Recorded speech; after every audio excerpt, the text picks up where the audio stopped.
It's DBJ. Jackson here, about to talk about another cinematic element, which is player agency. And for those who don't know what player agency is, a simple explanation would be players inserting storylines, physical descriptions, NPCs, and other things into a game that a game master, dungeon master, storyteller, flame tender is creating. And the reason why, especially advanced players, are really into player agency is because player agency allows the players to create for themselves or insert something into a world that will create a better storyline.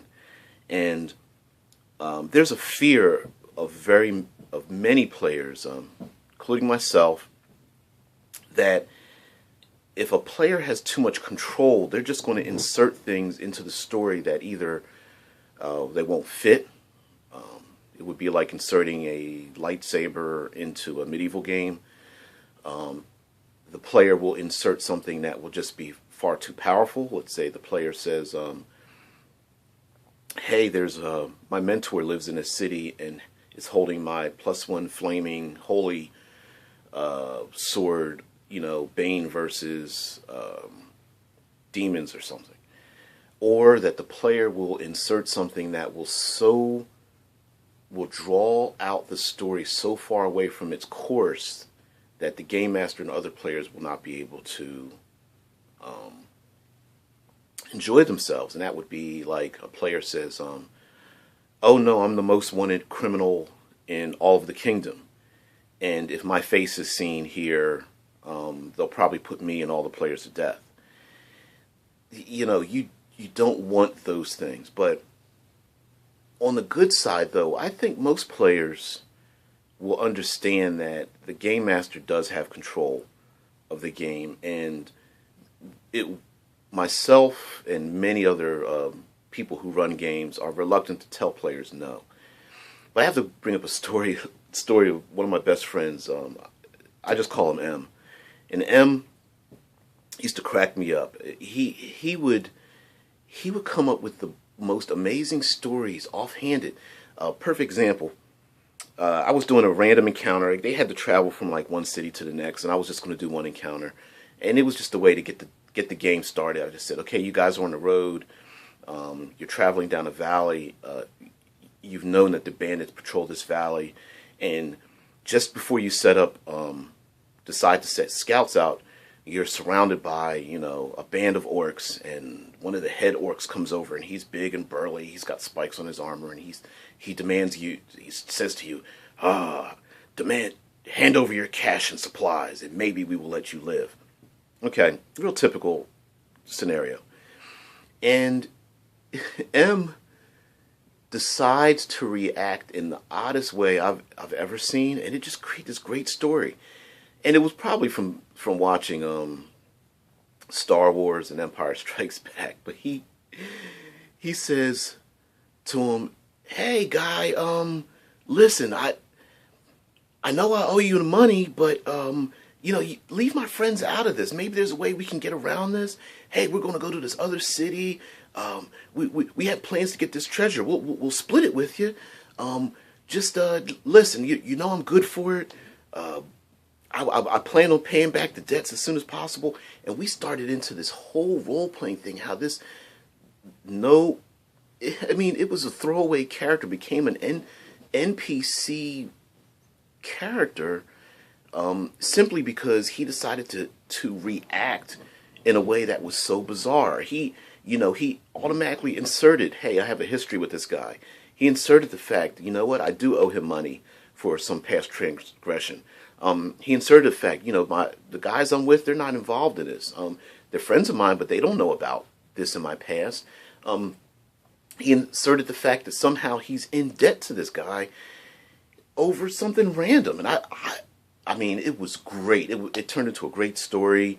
How not only did they not fight, but it wasn't a win-lose situation. It was like, what bigger story could we tell? And it just came. He was a great improvisationist, and it would just come off the top of his head like nobody's business. One time, starting a game, because I game master like 99% of the time, and I'd say, okay, you guys crest the hill, and before you, in the middle of this vast plain, you see this great city, and it was on some place random on a map. I hadn't even come up with the name of the place yet. No NPCs, nothing. I just said, story opens up, you cross over a hill, and before you is this grand city. And he immediately says, hey guys, I haven't been here in years. I was here when I was a kid. I wonder if my uncle still lives here. I had a box of stuff. I'm like, maybe I could get it from him. And that was the beginning of the game. Like he inserted these little elements in there, and I was like, wow, okay. So then I all of a sudden my brain's going. I'm going, okay, he's got an uncle that lives here. He used to live here. What did the city seem like before than it is now? And he even left it open. He's like, well, I used to be here, but it gave me the option of changing so many things that even he didn't recognize. Went to a local tavern, and some of the people there recognized him, but their lives weren't the way they used to be. And it was player agency. I don't know how much I can encourage player agency amongst games, where players are able to introduce their own stories and their own elements into it. I let players create things on the spot. If they walk into a bazaar and they say, hey, instead of asking, I just let them, hey, I'm going to go get a cup of tea in this local cafe. Okay, there's a cafe that serves tea, sure. I'm going to go to a palm reader. Well, guess what? Now there is a palm reader in this bazaar. Unless I specifically have a particular arc in mind, I almost never say no. Sure, those things can exist. And by not telling the players no, if you just have a habit of just telling players no, there's nothing here, you don't see it there. No, you can't find those chemicals. No, you don't find that information. No, there's no map. No, there's no rope. No, you just start saying that, players will just shut up and go along with. You will kill the creativity. You'll kill the ability to get out of a situation by only one way. Absolutely, generate player agency. It is a way for your players to insert storylines, arcs, objects, trinkets, any kind of thing into your story that will make it move forward. And it doesn't necessarily mean it's a good or bad thing. Of course, you don't want players saying, hey, I just don't, my old +5 sword is in this town, I'm going to go get it. Okay, now you're just being ridiculous.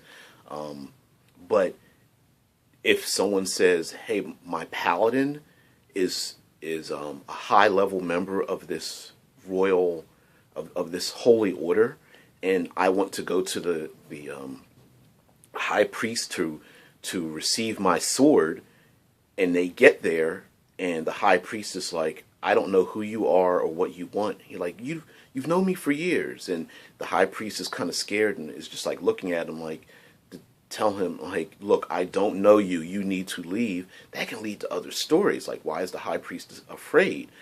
Has his mind been wiped? No, maybe he just looked nervous. I saw some sweat beating down his forehead. Maybe there are enemies within the holy order or the church or something. You can create all these great ideas by the players being able to insert their own storyline. So, thank you very much, and as always, create, do not destroy.